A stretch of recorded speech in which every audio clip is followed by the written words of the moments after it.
To be honest, I've never come across anything like this before. These are gazebos, sun loungers in the style of a company that specializes in these mini burners, which run on gas and can be used. I also really like the cash pots and little fountains made from old wine barrels. This, I think... Hello friends, we're here in sunny Cologne, and I have some good news for you. Democracy exists, at the very least, on our own separate channel. Not so long ago, I conducted a poll on our Telegram channel. If you haven't subscribed yet, then make sure you do. And everyone voted that I simply must go to the garden equipment exhibition, equipment for outdoor spaces, called Spoga+Gafa. Well, here I am actually, and today we'll find out how this world works. Outdoor living, that is, life outdoors. And I must say that if literally 10 years ago this could have been called a trend in interior design development, or rather the transition of interiors to exteriors, now it's an entirely separate subject. But in Cologne it has existed as a separate subject for quite a long time, since the 60s in fact. And this right here.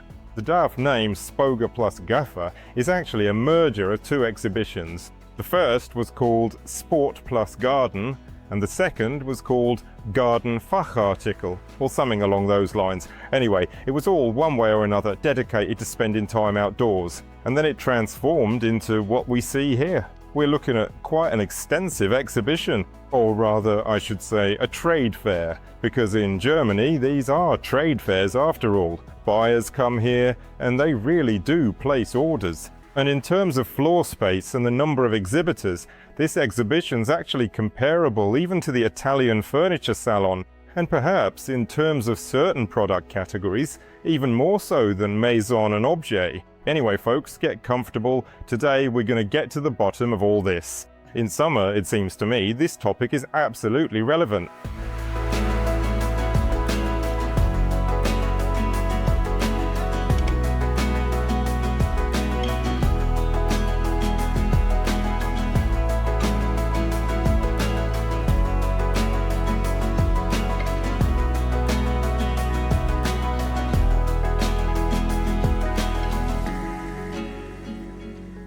Let's start, first of all, with what's closest to us, that is, furniture and furnishings.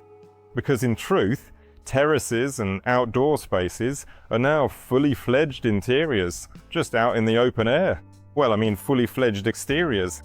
Furniture and small items are on display here, as well as rugs, outdoor lighting, parasols and pergolas. Basically, everything you need to make your outdoor living room complete. As for the companies, in my view, they are mostly, let's call them, editors. That is, companies that put together huge collections of terrace furniture, meaning that absolutely all styles are represented there. This includes metal furniture, furniture with ceramics, furniture using ceramics. Naturally, wood. First and foremost, wood that can withstand all weather conditions. So things like teak, iroko, and so on. There is, of course, traditional rattan, which has been used outdoors for quite some time. And naturally, modern materials are also present here. That is, various polymers and plastics, which, it must be said, also look quite striking. Regarding design trends, I would probably draw attention to the widespread use of rope weaving. And the rope comes in various thicknesses. And of course, the weave is also completely different. Thick rope. It looks very striking, and on top of that, it's also very comfortable because it's soft. There's nothing new about this, but it's a really enduring trend that's present on almost every stand. It's also worth paying attention to the color palette. It's also, generally speaking, quite specific. Traditionally, all shades of grey and beige work well outdoors. They're practical and versatile colors. Terracotta is also still present, perhaps a bit more so, and it looks a little trendier. Various shades of chocolate and coffee. And of course, green shades are also present here. Well, of course, the greens, primarily the delicate ones. That is, the same sage, some seaweed shades, mossy ones. All of this is still very, very relevant. Surprisingly, I've always associated this company with fitness equipment. It turns out they have a huge collection of furniture. For terraces, well, there's a certain logic to it, because they've made it out of metal, and there are a lot of moving parts here too. It's not moving quite as intensively, but nevertheless the reliability is of course backed up by this experience of working specifically with gym equipment, which by the way is quite fashionable. Colour drenching's also present here in one piece. It combines shades of the same colour and, I must say, it looks rather decent. What else caught my eye? I saw a few items that are assembled from these very large pipe sections, so these slightly exaggerated forms also look quite fresh. Honestly, I haven't come across anything like that before. These are gazebos and sun loungers in the style of the Belle Epoque, the golden age of aristocratic resorts on the French and Italian Rivieras. Well, actually, the German ones too, because there's a very exclusive island in Germany called Sylt, and it's a real place of pilgrimage for aristocrats and wealthy burghers dating all the way back to the 19th century. And so, in this historical style, you can now buy these gazebos too, if you can't resist a bit of nostalgia. A few more words about the geography of the participants, which also deserves attention here. As I've already said, they are mainly editors, and again, mostly German ones. Obviously, there are also quite a lot of Dutch companies, and specifically Dutch companies. Again, those who create their own collections and manufacture them somewhere, as a rule, in Southeast Asia. But there is one company that writes with pride that we do everything right here at home, in the Netherlands. There are also, of course, companies from Southeast Asia present here, primarily from China, but they are quite polished companies, it must be said, genuinely decent ones. I've come across one of them more than once now. They continue to move towards original design, meaning they actually invite renowned designers at times. They collaborated on a collection with Pininfarina and regularly receive design awards. And these are European ones, either IFE, that is the Industrial Forum, the Hanover Prize, or the Red Dot Design Award, that is the prize from Essen. It is, although in fairness it must be said that to some extent both awards are so-called fancy awards. I mean, you pay a fee, and if your design isn't, well, complete rubbish, then you're practically guaranteed to win that award. The undeniable advantage of outdoor living rooms is that it's very easy to set up a fireplace there. I mean, you can put in an outdoor fireplace or some kind of burner, and you don't need any chimneys for that, let alone any planning permission. And you can use real fire instead of all those steamy, smoky imitations. I really like the stand of a company that specializes in these mini burners. They run on gas and can be used portably. I mean, these smaller versions. There are also larger versions that can be installed separately or even built into tables. It looks nice, striking, and as far as I can tell, these small ones are actually very affordable. What makes these exhibitions particularly valuable to me? Here you can find manufacturers, companies that specialize in very niche areas. As a rule, these companies don't take part in big mass market shows like the ones we've already mentioned. I mean, the Milan Furniture Fair or Maison & Objet, although you do sometimes see companies like that at Maison & Objet. Anyway, what was I saying? For instance, the world's #1 manufacturer of solar-powered lights is represented here, and that's all they do. Because obviously this technology is well known and you come across it in many places. It's used by big lighting companies, but these guys are the absolute #1, and that's all they do. The second company, which I think is also a brilliant example of this super niche specialization, it's a manufacturer of furniture covers. That is completely waterproof, super high-tech covers for outdoor furniture. And this is also a super rare thing and actually very useful.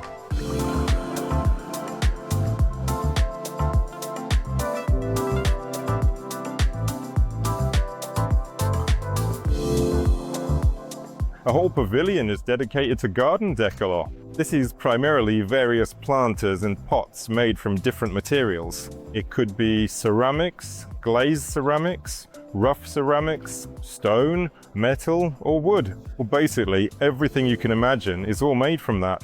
Of course, within the framework of a European trip. If it's plastic, then it's definitely recycled. Well, there's nothing wrong with that. There are also watering cans and some garden tools, which, it must be said, sometimes Very smart and a very interesting topic, also quite niche, which doesn't really feature as prominently anywhere else but here. These are various little houses, birdhouses, well, nesting boxes, and insect hotels. This is, by the way, very important for your garden to thrive. Also squirrel houses and even hedgehog houses, which all in all is probably quite amusing. But on the other hand, hedgehogs need somewhere to live too. There's also garden decor, you know, little sculptures, figurines, but that often looks rather tacky. Although, generally speaking, you can pick out a few things that look more or less alright. For the last 10 years or so, the Oriental theme has been very popular in garden design. By the way, as far as wooden products go, various screens are also on display here. Screens for creating zones. For outdoor spaces, this is a very good mobile solution. Also, fences like these, which again are used more for zoning or decoration rather than for protection against intruders. And I also really like the planters and small fountains made from old wine barrels. That, I think, is quite an authentic and distinctive touch. And by the way, as for the small fountains, also a theme of outdoor decor. They are featured here too.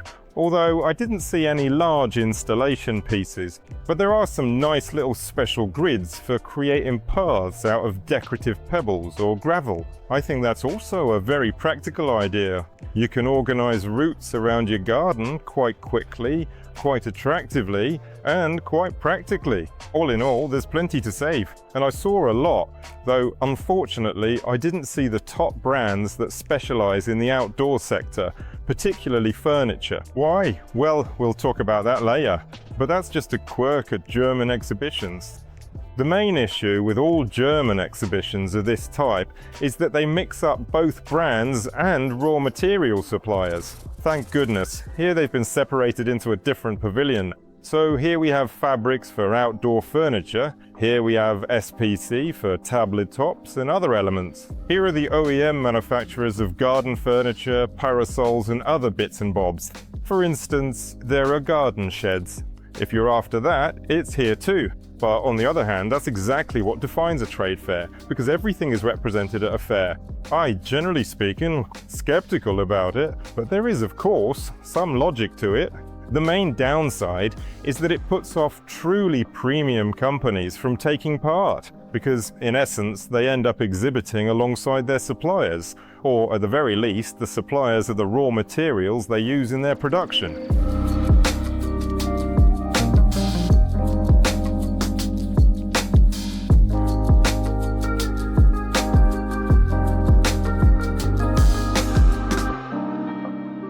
A separate pavilion is dedicated to the theme of garden maintenance. So we've already decorated the garden and kitted out the terrace, but you need to look after all of this somehow. Here, tools are on display. Not the fancy kind, but functional hand tools. Over here are various mechanized tools. You know, things like lawn mowers, strimmers, all sorts of leaf blowers, and other such things. When it comes to lawnmowers, you should definitely take a look at the robotic ones. And they have, of course, come on leaps and bounds in recent years. Take it from an experienced robot lawnmower user. Now they can trim the edges, navigate landscapes with steep inclines, climbing up them, traversing sideways, and also overcome various obstacles, which is, without a doubt, really cool. There's also a huge number of storage sheds on display here. I mean, you need somewhere to store all your lawn mowers and spades, and you can even keep things like sports equipment, bicycles and so on in there too. And what was also surprising to me is that a very well-known German company, which is primarily famous for its garage doors, turns out to be a real specialist in the field of these garden sheds too. By the way, apart from storage, these garden sheds can also be used as garden workshops. After all, everyone loves to tinker with things, don't they? Pavilions for little gardeners, people with green fingers who are planting something or other. Well, I mean, they're sort of tinkering too in their own way. You could even make a little garden bar if you fancied it. And generally speaking, there are things here whose design you rarely think about. You don't even realize if there's any design involved at all. For example, this dog kennel also won a Red Dot Design Award. And people sometimes watch television in outdoor living rooms too. There are special devices for this as well, which protect standard household video equipment, television equipment, because outdoor screens do exist, in principle, which I'm not afraid of rain or snow, but they are quite expensive. And by the way, we talked about them at the exhibition that took place in Barcelona in February. If you haven't seen it, do take a look. There's a lot of interesting stuff there too. In my opinion, the companies that look the most impressive are those that offer a comprehensive solution for equipping your garden plot. In other words, these are the companies that offer fences, those pavilions, sheds, pergolas, and some smaller storage elements. And even kitchens, all in a unified design style and integrated with one another. And it doesn't necessarily have to be very expensive either. And by the way, the fences are actually quite nice. We always have terrible problems with this because I reckon 90% of our fences are made of corrugated metal, and for some reason that corrugated metal always has the coloured side facing outwards, as if people don't love themselves. Now that we're on the subject of kitchens, let's move over to the pavilion that's almost entirely dedicated to outdoor cooking. There's a variety of barbecues on display here, and the grills can be either gas or wood-fired. There are also some smokers, rotisseries, fire pits, in short, a whole load of different things. And there are also fully integrated outdoor kitchens. And this is a real boom right now, because I've never seen such a number of kitchens as I saw at the Euro Cucina exhibition in April. Well, they're actually on display here too. And from a design perspective, it's worth noting again that outdoor kitchens are now being built along the same lines as indoor ones. And materials actually are flowing from the outdoors into interiors, and from interiors to the outdoors. I mean, if we're talking about in interiors, a lot of metal is being used. Metal is a traditional material specifically for outdoor kitchens. As for the reverse trend, that's the use of porcelain stoneware, both on worktops and on cabinet fronts. And of course, the colour palette is also migrating from the interior to the exterior. Well, of course, an outdoor kitchen is for the posh types. For the real lone wolves, there's also a special section here. It's called Outdoor Adventure. And it features products for people who go hiking and cook in these, you could say, primitive conditions. There are various gadgets, that is some fire pits, again pots and cookware for cooking over an open flame, literally on a campfire. Are there tents or some simpler gear for this? For this world, types of outdoor recreation. Well, that's not really our agenda, and to be honest, not really my agenda either. I'm more of a bit of a posh type who might grill something on the terrace with a glass of wine or on the barbecue.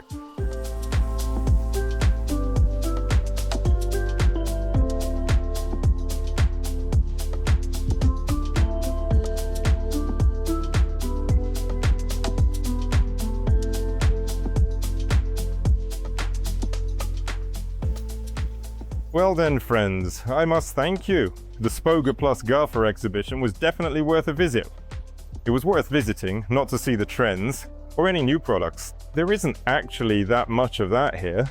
Well, not in the main part of the agenda that our channel is dedicated to, but it was worth it to get a better understanding of how to organise outdoor spaces, how to organise a garden or a patio, and what's actually out there on the market with good quality and good design. That's exactly why it was worth coming here. Whether I'll come again, well, certainly not in the near future, in my opinion. Again, considering our focus, there's no real need to visit this exhibition every single year. But if the topic of gardening is super relevant to you, or if you work in the industry professionally, then perhaps some regularity might be required. In any case, I hope you found it interesting too. If so, don't forget to write something nice and leave a like. Make sure to subscribe to the Telegram channel because, as you can see, you can influence the content and the exhibitions I review. So definitely do that. Right, see you later in the next review at the next design event. Right, bye for now.